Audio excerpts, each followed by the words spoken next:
예, 우리가 사도행전 13장의 마지막 부분을 우리가 살펴보았습니다. 그러나 우리가 말씀은 사도행전 13장 전체를 우리가 함께 좀 이렇게 살펴보고자 합니다. 사도행전 13장은 이제 사도행전 전체에서 매우 중요한 전환점이 됩니다. 이 사도행전 13장을 기점으로 해서 사도행전의 그 세계관, 사도행전이 바라보는 세계가 매우 놀랍게 확장이 됩니다. 사도행전 13장에 들어서서 먼저 지역적인 배경이 확장이 됩니다. 12장까지 사도행전이 이렇게 바라보고 있는 세계는 주로 유대와 사마리아, 이 팔레스타인 지방이었습니다. 그 지도를 좀 한번 띄워주시겠습니까? 예, 이 지도 그대로 두시면 됩니다. 예, 오른쪽 아랫부분이 이제 유대 땅입니다. 혹시 보이시나요? 좀 그림이 좀 작죠? 유대 땅 맨 끝에 바울의 1차 여행에서 오른쪽 쭉 가시면 유대가 있고 그 위에 예루살렘이 있습니다. 이 유대, 예루살렘, 조금 더 가서 가이사랴, 저 지역이 사도행전 12장까지의 지역이죠. 그런데 사도행전 13장에 넘어가면 곧바로 어디서부터 시작하냐면 예루살렘에서 북쪽으로 쭉 올라가 보니까요, 예루살렘, 가이사랴, 다메섹, 실루기아, 그 위에 안디옥이라고 있습니다. 배경이 예루살렘에서 안디옥으로 넘어가게 됩니다. 그래서 사도행전 13장부터는 바라보는 세계가 넓어지죠. 그리고 13장 이후로 마지막에 가서는 사도행전의 그 기록이 로마, 저기 왼쪽 끝에 있는 로마까지 확장이 됩니다. 유대 땅에 갇혀있던 교회가 안디옥을 지나서 저기 아시아라고 적혀있는 저 지역이 지금의 터키 땅입니다. 저 터키 땅을 지나서 왼쪽 저 고린도 있는 저쪽은 지금의 그리스 땅이죠. 그리스, 또 서쪽 로마까지 이 사도행전 13장을 기점으로 해서 사도행전의 세계가 확장되어 갑니다. 단순히 이제 다루고 있는 범위, 지역만 확장되는 것이 아닙니다. 중심이 되는 교회 역시도 바뀝니다. 12장까지는 예루살렘 교회가 좀 복음 사역의 중심이었는데 13장부터는 안디옥에 있는 안디옥 교회가 복음 사역의 중심이 됩니다. 중심 인물 또한 베드로에서 바울로 좀 전환이 되고 있고요. 복음 증거의 주된 대상, 이제 지금 우리말로 하면 전도 대상자들이죠. 그 복음 증거의 주된 대상도 확장됩니다. 12장까지는 주로 유대인들에게만 복음을 전했습니다. 물론 곳곳에서 복음을 들은 이방인의 기록이 있지만 사도행전 12장까지의 복음 대상자, 전도 대상자는 주로 유대인들이었습니다. 그러나 13장부터는 이제 이방인들에게도 본격적으로 복음이 증거되기 시작합니다. 확실히 13장에 들어와서 교회는, 성경에 기록된 이 사도행전의 교회는 선교적 교회의 모습을 띠게 됩니다. 여러분, 이러한 교회의 모습은 이전과 다른 전혀 새로운 교회의 모습이 아닙니다. 예루살렘 교회와 안디옥 교회가 전혀 다른 교회, 완전히 변화된 새로운 교회를 말하지 않습니다. 여러분, 이는 오히려 교회가 원래부터 가지고 있었고 주님께서 명령하셨던 교회의 본질적 모습이 더 분명하게 나타나는 것입니다. 안디옥 교회로 교회 중심이 옮겨갔다고 해서 예루살렘 교회가 사역을 안 한 것이 아닙니다. 예루살렘 교회도 계속해서 복음을 전하였고, 복음을 듣는 자들이 이방인들에게로 확장되었다라고 해서 유대인들에게 복음을 전하지 않은 것도 아닙니다. 여전히 예루살렘 교회는 사역을 감당하였고 유대인들에게도 복음을 증거하고 있었습니다. 이것은 새로운 교회의 어떤 드러남이라기보다는 교회의 확장이라고 보는 것이 옳습니다. 하나님의 교회가 예루살렘 혹은 팔레스타인 혹은 유대라는 그런 지역에 갇혀 있는 것이 아니라, 지역적 경계, 인종적 경계에, 민족적 경계에 갇혀 있는 것이 아니라 교회가 확장되어 가고 있는 것이죠. 주님의 말씀을 따라, 주님의 명령을 따라 교회가 확장되어 가고 있는 것입니다. 그 내용이 이제 13장부터 시작합니다. 이 사도행전 13장과 14장을 가리켜서 우리가 이제 쉽게 바울의 1차 선교 여행이다라고 합니다. 그 13장은 그 여정들을 우리에게 알려줍니다. 사도행전 13장은 크게 세 부분으로 나뉩니다. 첫 번째 부분 1절에서 3절은 이제 새로운 사역의 중심지로 등장한 안디옥 교회에 대한 이야기입니다. 그래서 1절에서 3절을 보시면 안디옥 교회에 새롭게 세워진 사역자들과 안디옥 교회가 바울과 바나바를 파송한 사건을 기록을 하고 있습니다. 이 부분은 제가 5월 20일 날 주일에 설교로 말씀을 이렇게 나누었습니다. 두 번째 부분은 4절과 12절이죠. 4절과 12절은 바울이 실루기아, 그 지도 다시 한번 띄워주시겠어요? 예, 그 앞에 지도입니다. 예, 이 지도만 보시면 됩니다. 4절에서 12절은 바울이 이제 예루살렘에서 안디옥으로 올라갔다가 실루기아를 거쳐서 저기 오른쪽에 보면 구브로라는 섬 하나 있죠? 보이시나요? 지금으로 하면 이제 키프로스라고 불리는 섬입니다. 그 구브로라는 섬으로 바울이 들어갑니다. 그래서 실루기아를 지나 구브로를 들어가 구브로에 있는 살라미와 바보를 지나는 사건이 4절과 12절이고요. 13절에서 52절은 이제 바울이 구브로를 떠나서 북쪽으로 올라갑니다. 그래서 밤빌리아라는 지방에 있는 버가라를 지나서 버가에서 북쪽으로 올라가서 비시디아라는 지역에 있는 안디옥이 떠 있죠. 비시디아 안디옥이라는 지방까지 가는 내용이 사도행전 13장의 내용입니다. 그래서 실루기아에서 시작해서 구브로를 거쳐 북쪽에 있는 비시디아 안디옥까지, 여기가 사도행전 13장의 내용입니다. 여러분, 바울은 이제 안디옥에서 출발해서 구브로에 있는 바보에 이릅니다. 4절에서 12절에 있는 내용이죠. 이 바보에서 이 바울과 바나바를 기다리던 사람은 바예수라고 불리는 유대인이었습니다. 예, 이제 저를 보시면 됩니다. 예, 이제 저를 보시면 됩니다. 예.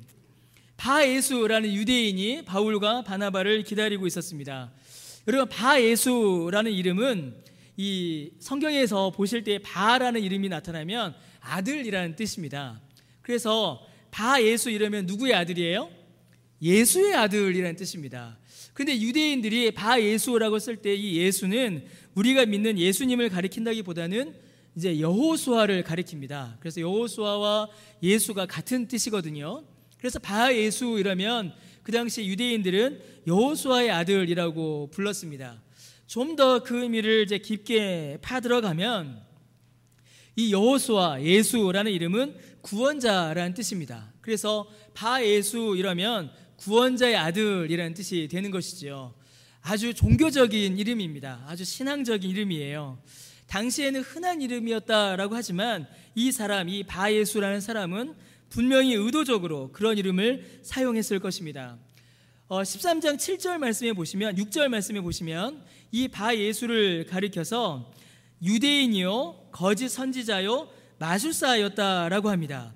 그리고 더하여 7절 말씀에 보시면 이 바예수가 그 지역의 총독 서기오 바울과 함께 있었다라고 기록합니다. 그는 총독에게도 매우 큰 영향을 끼치던 사람이었습니다. 유대인이니까 일단 혈통으로서는 유대인, 혈통으로는 우월하죠. 자기를 자랑합니다. 거짓 선지자요 마술사였습니다. 그러니까 신비한 기적들을 막 행하였고, 그 당시에 마술사들이 했던 것처럼 아주 좀 신비한 이야기들, 철학적 이야기들을 많이 하는 사람이었습니다. 그리고 총독과 친하니 정치적인 권력까지 가진 사람이었습니다. 그러니까 이 바예수라는 사람은 그냥 오늘날 이렇게 마술쇼하는 그런 마술사가 아닌 거죠. 그 당시에 그곳에 있던 사람들에게 종교적으로 또 철학적으로 심지어는 정치적으로까지 매우 강력한 영향력을 끼치던 그런 사람이었습니다. 권세자였던 것이죠. 바울과 바나바가 바보에서 복음을 전합니다. 이 소식을 들은 총독이 이에 관심을 가지고 복음을 드리려고 합니다. 이때 바예수가 오히려 이를 방해하고 공격합니다. 유대인으로서 예수님의 복음이 전파되는 것을 바예수가 좋아했을 리가 없고, 거짓 선지자요 마술사로서 참된 진리가 증거되는 것을 바예수는 견딜 수가 없었던 것입니다. 그래서 바예수는 이 복음 증거를 방해하고 공격합니다. 그러나 이 바예수의 공격은 절반은 성공하고 절반은 실패합니다. 바예수가 복음을 방해하자 바울이 오히려 그를 저주합니다. 그리고 저주를 받은 이 바예수는 시력을 잃어버리게 되지요. 그러나 바울과 바나바는 더 이상 구브로에서 복음을 전하지 못하고 이제 대륙으로 자리를 옮겨가게 됩니다. 그리고 총독은 이 모든 일들을 보고 복음을 받아들이게 됩니다. 구브로를 떠난 이 바울과 바나바는 우리 아까 지도에서 보셨듯이 다시 대륙으로 이렇게 넘어가게 됩니다. 그리고 여러 곳을 지나서 비시디아 안디옥이라는 지방에 이르게 됩니다. 그 내용이 사도행전 13장에서 52절까지의 전체의 내용입니다. 누가는 이 비시디아 안디옥에서 있었던 일들을 구체적으로 자세하게 기록합니다. 이를 통해서 복음 사역의 특징이 더욱더 선명하게 나타나게 됩니다. 여러분, 비시디아 안디옥에 도착한 바울과 바나바는 안식일이 되자 회당으로 갔습니다. 여러분, 유대인들은 어디를 가든 회당을 지었고 또 안식일에는 꼭 그 회당에 모였습니다. 지금도 유대인들이 있는 곳에는 회당이 있고 안식일에 그들이 그 회당에 모입니다. 여러분, 바울은 이 복음 증거의 원칙이 있었습니다. 그것이 무엇이었냐면 항상 유대인에게 먼저 복음을 전하는 유대인 우선 원칙이 바울에게는 있었습니다. 그래서 바울은 안식일에 회당을 찾아간 것이죠. 유대인들이 많이 모여있는 그 회당에 찾아가 그들에게 말씀을 전한 것입니다. 그런데 이 비시디아 안디옥이 있었던 회당에는 유대인들만 있는 것이 아니라 이방인들, 하나님을 경외하는, 하나님을 아는 이방인들도 함께 있었습니다. 그리고 그들에게 말씀을 쭉 전했지요. 여러분, 이때에 바울은 너무나도 강력하고 분명하게 주님의 말씀을 증거합니다. 예수님은 갑자기 나타나신 분이 아니요, 구약 성경이 예언하고 유대인들의 조상들이 그토록 기다려온 구주요 메시아라는 사실을 증거합니다. 그리고 율법을 지킴으로 구원받는 것이 아니라 오직 예수님을 믿음으로만 구원받는다라는 사실을 바울은 강력하게 선포합니다. 그리고 바울의 설교는 유대인들을 향한 매우 무서운 경고로 이 설교가 마무리됩니다. 바로 그게 40절과 41절에 나오는 말씀입니다. 바울은 하박국 말씀을 인용하여서 유대인들에게 경고합니다. 유대인들의 조상들이, 구약 성경들이 그토록 기다려온 메시아가 이제 오셨는데 그를 믿고 구원받아야 하는데 유대인들이 율법에 눈이 멀어서, 혈통에 눈이 멀어서 메시아 예수님을 거부하지 말라라고 거기에 모인 유대인들에게 바울이 경고합니다. 아주 중요한 경고를 그들에게 주는 것이지요. 그러나 이 바울의 설교 후에 바울의 경고와 염려는 실제로 이루어지게 됩니다. 바울이 설교를 마치자 두 가지의 매우 상반된 반응이 이 비시디아 안디옥에서 일어났습니다. 설교 후에 사람들이 바울에게 찾아와 다음 안식일에도 우리에게 말씀을 전해 주소서라고 간청합니다. 그 자리에 있던 이 회당에서 말씀을 듣던 사람들 중에 일부 유대인들과 이방인들이 바울과 바나바를 따르며 복음을 받아들입니다. 그리고 우리가 읽었던 44절 말씀에 보니까 그 다음 안식일에는 엄청난 수의 사람들이 모여 바울의 설교를 듣게 됩니다. 자, 그런데 이렇게 복음의 부흥, 증거의 역사만 일어난 것이 아니었습니다. 다른 유대인들은 이를 보고 시기가 가득하였습니다. 그래서 그들은 바울의 설교를 반박하고 비방했습니다. 그리고 그들이 살고 있던 지역의 유력한 자들, 힘 있는 자들을 선동하여서 바울과 바나바를 그곳에서 쫓아내게 합니다. 그래서 바울이 비시디아 안디옥에서 쫓겨나서 동쪽 이고니온이라는 지역으로 바울이 옮겨가게 됩니다. 하나님의 나라와 복음은 부흥하고 확장되었습니다. 그러나 복음의 전파자들은 이번에도 역시 저항과 공격을 받아 그곳을 떠나야 했습니다. 여러분, 바보에서 바예수의 공격이 절반은 성공하고 절반은 실패했던 것처럼 비시디아 안디옥에서도 똑같은 일이 벌어졌습니다. 복음을 반대했던 자들의 공격으로 인해서 바울과 바나바는 비시디아 안디옥을 떠나야 했습니다. 그러나 비시디아 안디옥에서도 많은 사람들이 예수님을 믿는 그 일들이 일어났고 오히려 그 성을 떠나는 바울과 바나바 그리고 많은 예수님의 제자들의 심령은 기쁨과 성령이 충만한 일들이, 은혜의 역사들이 일어났습니다. 여러분, 조금 길게 이제 구부로 바보에서 있었던 일들과 비시디아 안디옥에서 있었던 일들을 우리가 좀 길게 살펴보았습니다. 사랑하는 성도 여러분, 이 바보에서 일어난 일과 비시디아 안디옥에서 일어난 일은 좀 멀리 떨어진 곳에서 일어난 일이지만 비슷한 모습, 비슷한 패턴을 보여줍니다. 두 곳 모두 다 유대인들은 복음을 거부하고 저항하고 공격했습니다. 그들이 가지고 있는 모든 권력과 영향력과 인맥을 총동원하여 복음의 확장을 막으려 하였고 복음의 사역자들을 핍박하며 쫓아냈습니다.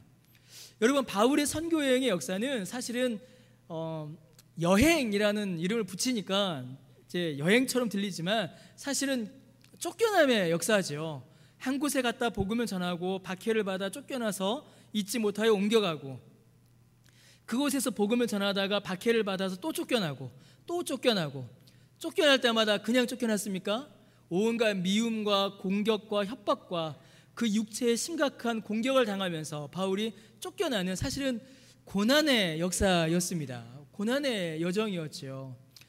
곳곳에서 유대인들이 복음을 방해하였고 복음을 반대하였고 복음을 전하는 복음 사역자들을 공격하였습니다. 그런 일들이 바보에서 또 비스디아 안디옥에서 그 일들이 일어난 것입니다. 그러나 또 공통점이 있는데 두 곳 모두 복음은 멈추지 않았습니다. 유대인들이 그토록 복음을 공격하고 방해하였지만 주님의 복음은 멈추지 않았고 중단되지 않았으며 하나님의 나라는 날로 날로 확장되어 갔습니다.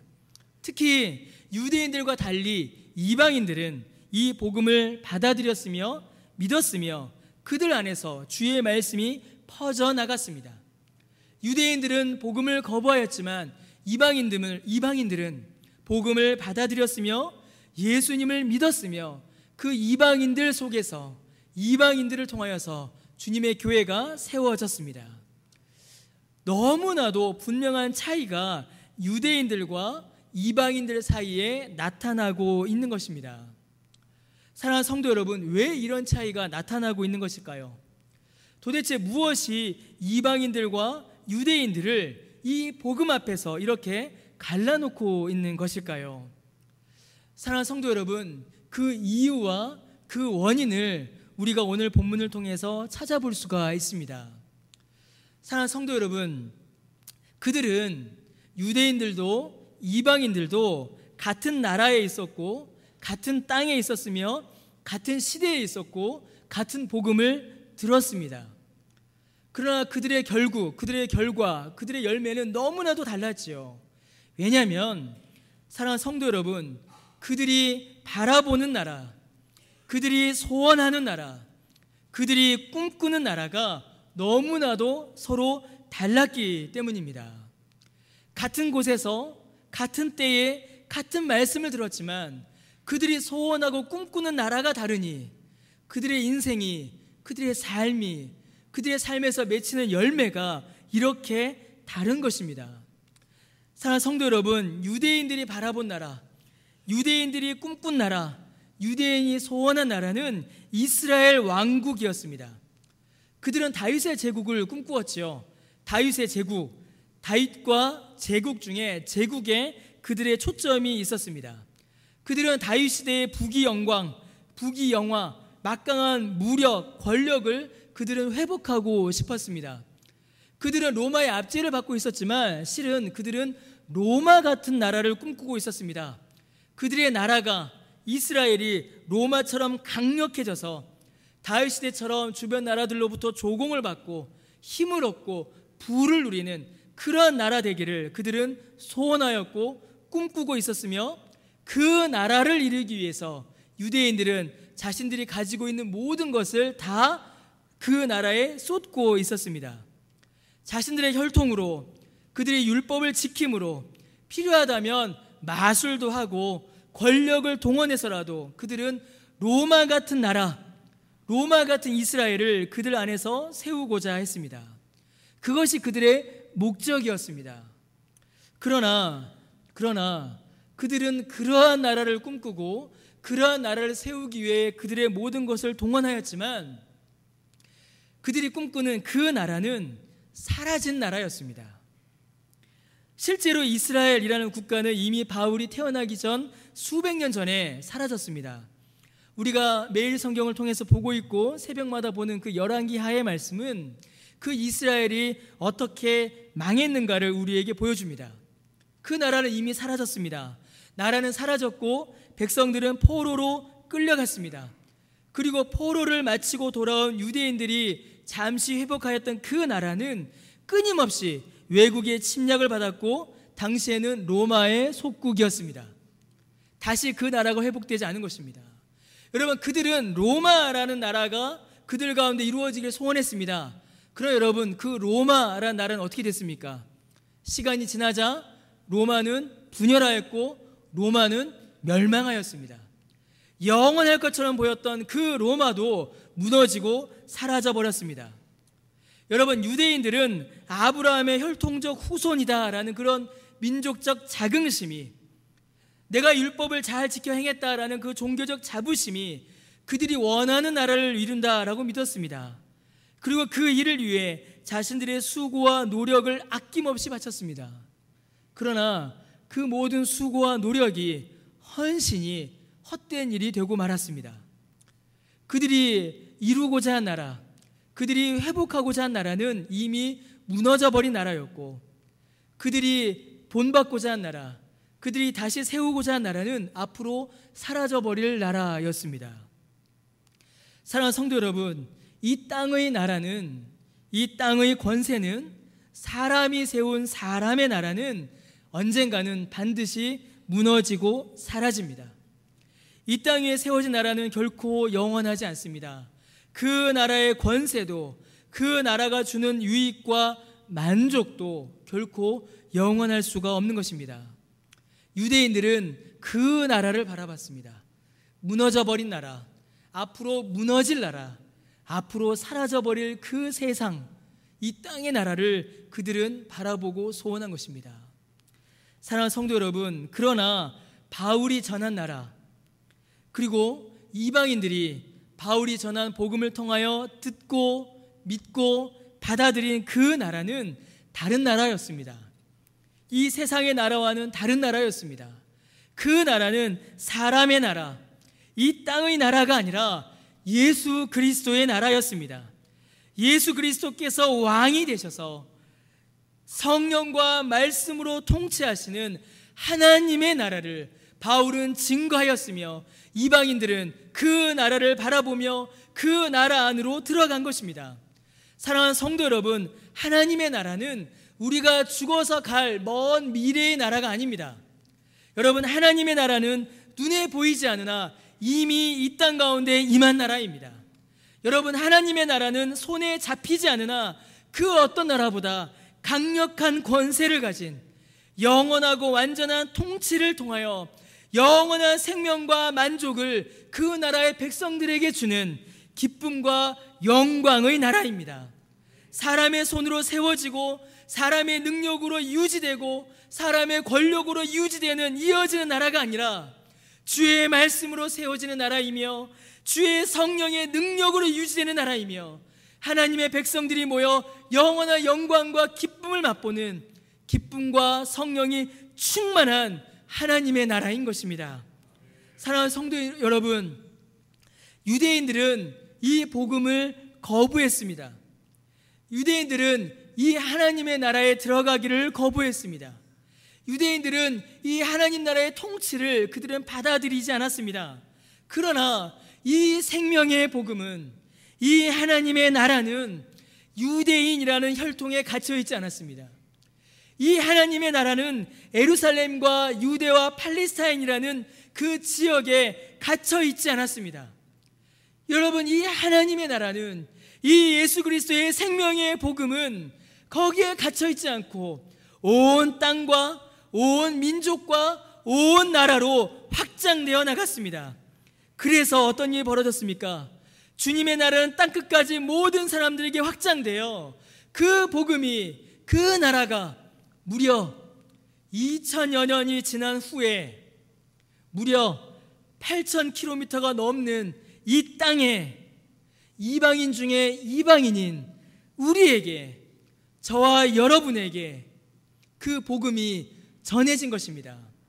그 수를 셀 수 없는 수많은 전도자들과 순교자들의 피를 통하여 이 땅에도, 이 시대에도 그리고 우리에게도, 저와 여러분 우리에게도 예수 그리스도의 나라를 세우기 위하여 그 복음이 전해진 것이며, 지금 그 나라가 저와 여러분 우리를 통하여 이루어지고 있는 것입니다. 사랑하는 성도 여러분, 여러분은 어떤 나라를 꿈꾸고 계십니까?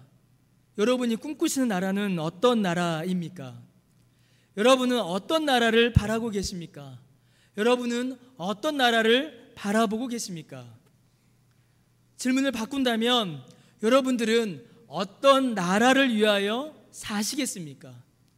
여러분들에게 있는 것들, 여러분들이 소유하고 있는 것들, 여러분들이 가지고 있는 그것들을 무엇을 위하여, 어떤 나라를 위하여 사용하시겠습니까? 사랑하는 성도 여러분, 사라져버릴 나라를 위하여 그것을 사용하시겠습니까? 아니면 이미 이곳에 임하였고 앞으로 완전히 영원할 하나님의 나라를 위하여 여러분의 인생을, 여러분의 삶을 드리시겠습니까? 여러분의 인생을 무엇을 위하여, 어떤 나라를 위하여 살아가시겠습니까? 우리 모두는 그 질문 앞에 지금 서 있는 것입니다. 우리 주님께서 예수님을 구주로 믿는 자와 예수님 사이에 특별한 관계가 있다라고 예수님께서는 우리에게 알려주셨습니다. 요한복음 14장과 15장을 보면 그 내용이 나옵니다. 예수님을 구주로 믿으면 예수님과 우리 사이에 매우 특별한 관계가 이루어집니다. 어떤 관계냐면 우리가 예수님 안에 있고 예수님이 우리 안에 계시는 너무나도 특별한 관계, 너무나도 놀라운 일이 예수님과 우리 사이에 이루어집니다. 여러분, 우리가 예수님을 믿으면 예수님이 우리 안에 계십니다. 그래서 우리는 새로운 생명을 소유하게 됩니다. 여러분, 동시에 이제 우리도 예수님 안에 있습니다. 우리가 이제부터 예수님 안에서 살아가는 것입니다. 여러분, 우리가 이 사실을 잊을 때가 가끔 있습니다. 예수님이 우리 안에 계신다, 내가 예수님을 믿으니 예수님이 내 안에 계신다, 예수님이 내 마음에 계신다라는 사실을 우리가 잘 아는데, 그 반대, 내가 예수님 안에 있다라는 사실을 우리가 잘 모를 때가 가끔 있습니다. 사랑하는 성도 여러분, 예수님은 우리의 마음 안에, 우리 속에 이렇게 고이 모셔놓고, 우리 안에 이렇게 고이 모셔놓고 이렇게 안에 이렇게 숨겨놨다가 내가 필요할 때, 예수님의 도움이 필요할 때 그때 끄집어내서 찾는 그런 분이 아닙니다. 여러분, 우리가 예수님을 믿을 때에 혹시 잘못 믿고 있는 것은 아닌지 한번 생각해 보셔야 합니다. 옛날 우리 어르신들 보면 집에 보면 뭐가 있죠? 신주단지 뭐 이런 것도 있고요. 어떤 집에 가면은 뭐 불상이나 신상을 이렇게 집 한 곳에 이렇게 모셔놓는 분도 계십니다. 예수님을 우리가 그렇게 믿고 있지 않는지 우리가 한번 생각해 봐야 합니다. 예수님이 내 안에 계시니 예수님을 마치 고이 방 한 구석에 이렇게 모셔놓고 아침 저녁으로만, 혹은 내가 도움이 필요할 때만 예수님을 찾고 있는 것은 아닌가, 우리가 그렇게 예수님을 생각해 해야 합니다. 사랑하는 성도 여러분, 예수님은 우리 안에 계시지요. 그러나 예수님은 우리 안에 계신 것만 아니라 예수님 안에 우리가 있습니다. 그래서 지금 여기서 내 삶 가운데 역사하시는 왕이시며 주님이십니다. 여러분, 예수님은 우리를, 저를, 여러분을 예수님 안에 품으십니다.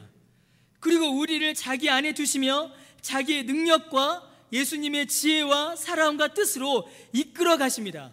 여러분, 우리가 걸어가죠. 우리가 살아갑니다.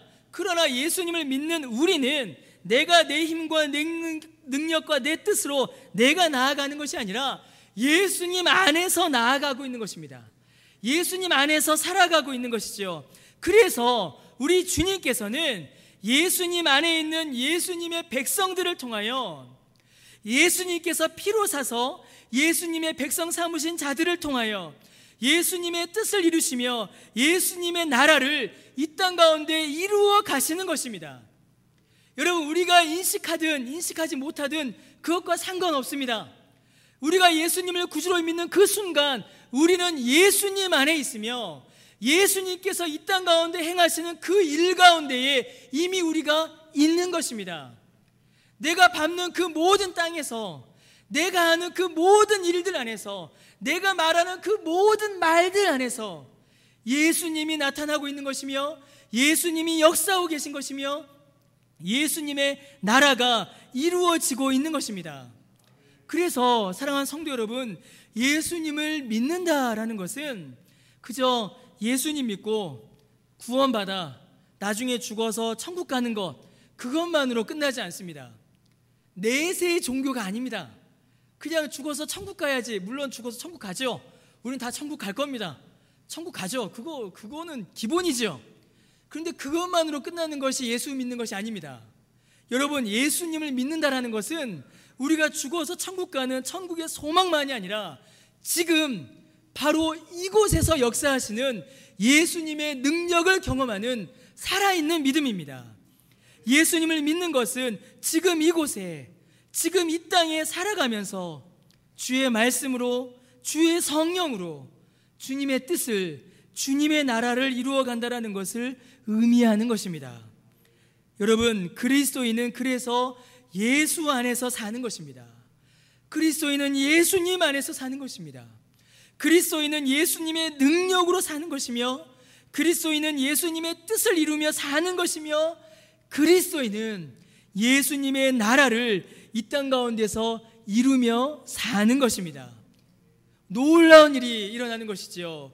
예수님을 믿는 순간 예수님 안에 있으며, 예수님을 믿는 순간 이미 이곳에 임하신 예수님의 나라를 경험하는 것이며, 예수님을 믿는 그 순간 이미 임하신 예수님 나라에서 앞으로 영원히 임하실 주님의 나라를 바라보며 살아가는 것입니다.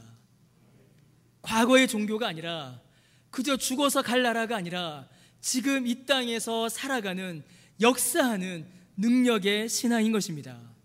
여러분, 그래서 어떤 일이 벌어지겠습니까?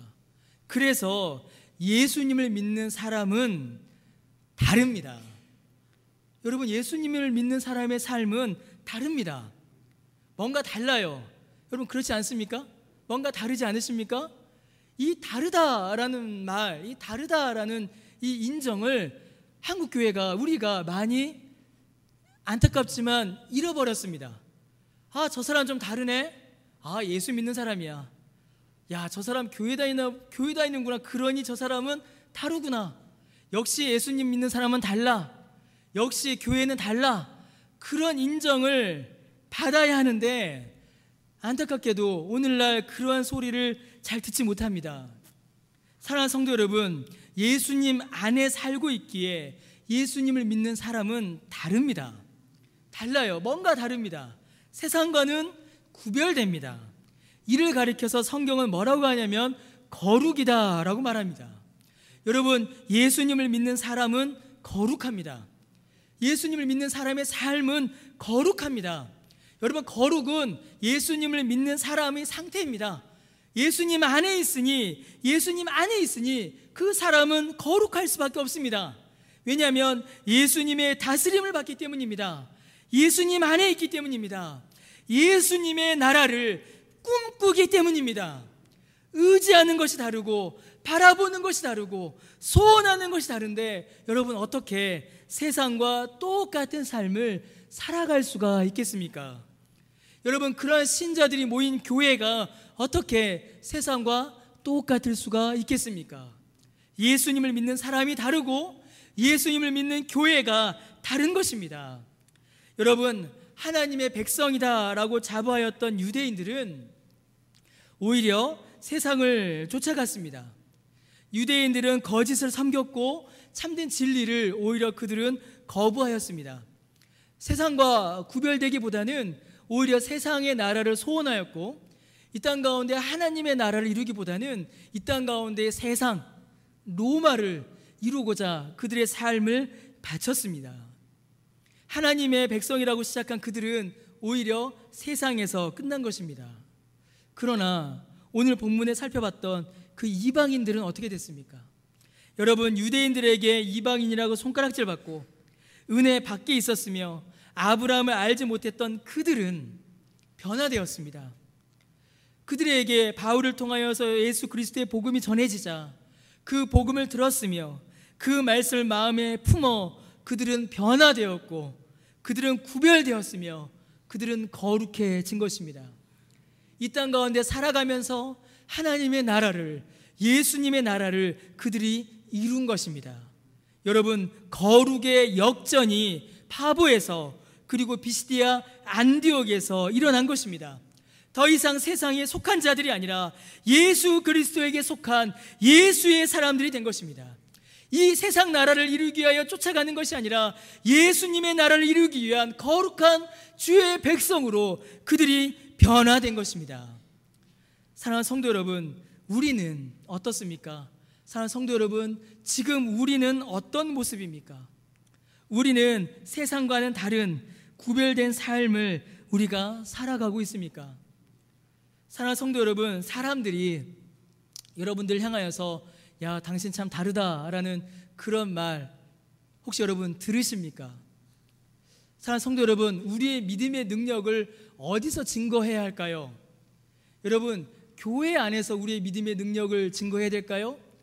여러분, 교회 안에서는 나 예수님 잘 믿는다라고 자랑하는 게 사실은 어떻게 보면 별 의미가 없습니다. 왜 그럴까요? 전부 다 예수님 믿는 사람들이거든요. 그렇지 않으세요? 전부 다 예수님 믿는 사람들입니다. 제가 특정 대학을 말씀드려 죄송하지만 서울대학교 가서 나 공부 잘했다라고 자랑하지 말라라고 하죠. 왜 그러죠? 다 공부 잘하니까요. 다 공부 잘하니까요. 여러분, 교회 안에서 예수님 믿는 믿음을 자랑하는 것은 어쩌면은 사실은 큰 의미가 없을 수 있습니다. 다 예수님 믿는 사람들이니까요. 그러면 우리가 예수님 믿는 그 믿음이 어디서 증거되어야겠습니까? 내가 예수님 믿는다. 나 예수님께 속한 사람이다. 나는 하나님 나라의 백성이다. 그것이 여러분 어디에서 증거되어야 하겠습니까? 교회가 아니라 세상입니다. 교회가 아니라 세상입니다. 가정에서, 학교에서, 직장에서, 내가 만나는 사람들 안에서 내가 예수 믿는다는 사실이, 내가 예수님의 백성이라는 사실이, 내가 예수님 안에서 살아가고 있다는 사실이 증거되어야 합니다. 그것이 믿음의 능력입니다. 여러분들이 세상에 사실 때에 여러분들 통해서 누가 드러나십니까? 예수님을 내 안에 이렇게 꽁꽁 숨겨놔서 사람들이 아무리 날 봐도 예수님을 발견하지 못하는 그런 일들 혹시 일어나고 계시지 않으십니까? 예수님을 사람들이 나에게서 예수님을 보려면 나를 다 뒤지고 일주일 동안 날 지켜봐야지만 내가 예수 믿는다는 사실이 드러나는, 혹시 여러분 그런 삶을 살고 계시지 않으십니까? 여러분, 우리는 예수님 안에 있습니다. 그래서 내가 걸어가면, 내가 말하면, 내가 살아가면 자연스럽게 예수님이 이미 드러나고 있습니다. 여러분, 그게 믿음의 능력입니다. 그게 거룩한 성도의 삶입니다. 사랑하는 성도 여러분, 세상과 구별된 삶, 세상에서 거룩한 삶은 세상과는 완전히 단절된 그런 삶을 말씀드리는 것이 아닙니다. 세상과 완전히 담을 쌓고 세상과 고립된 그런 삶을 말씀드리는 것이 아닙니다. 오히려 그 반대의 삶입니다.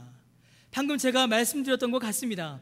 여러분, 주님의 복음의 전도자들이 어떻게 했습니까? 바울이 어떻게 했죠? 아까 지도에서 보셨던 것처럼 구브로를 지나 터키를 지나 그리스를 지나 로마까지 갔습니다.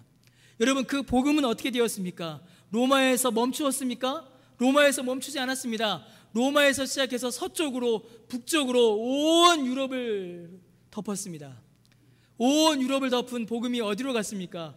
이제 아메리카 대륙으로 갔죠. 아메리카 대륙에 있던 복음이 어떻게 됐습니까? 다시 태평양을 건너 우리에게까지 왔습니다. 여러분, 우리는 그렇게 알고 있지만 이미 복음은 서쪽으로만 간 게 아니라 동쪽으로도 가고 있었습니다. 역사적 기록이 분명히 나타나지 않았을 뿐이지 주님의 복음은 중국으로 이미 들어가고 있었고 중국 땅을 지나서 이미 복음이 온 세계를 덮고 있었습니다. 사랑하는 성도 여러분, 예수님을 믿어 예수님 안에 있는, 그래서 그리스도의 생명의 복음을 소유한 우리 교회가 이제 이 세상 속으로 들어가야 합니다. 세상 안으로 들어가야 합니다. 세상 속에서 예수 그리스도가 드러나야 합니다. 그래서 세상을 변화시키며 주님의 나라를 이루는 그 거룩한 소명을 이제 우리 교회가 감당해야 합니다. 지금까지 감당해왔던 그 거룩한 소명을 다시 한번 우리가 우리 안에서 확인해야 합니다. 사랑하는 성도 여러분, 어떤 나라를 꿈꾸시겠습니까? 어떤 나라를 바라보시겠습니까? 어떤 나라를 위하여 여러분의 인생을, 여러분의 삶을, 하나님께서 여러분에게 주신 그 은사들을, 그 귀한 것들을 사용하시겠습니까? 사랑하는 성도 여러분, 주님의 나라를 꿈꾸시기 바랍니다. 주님의 나라를 소망하시기 바랍니다.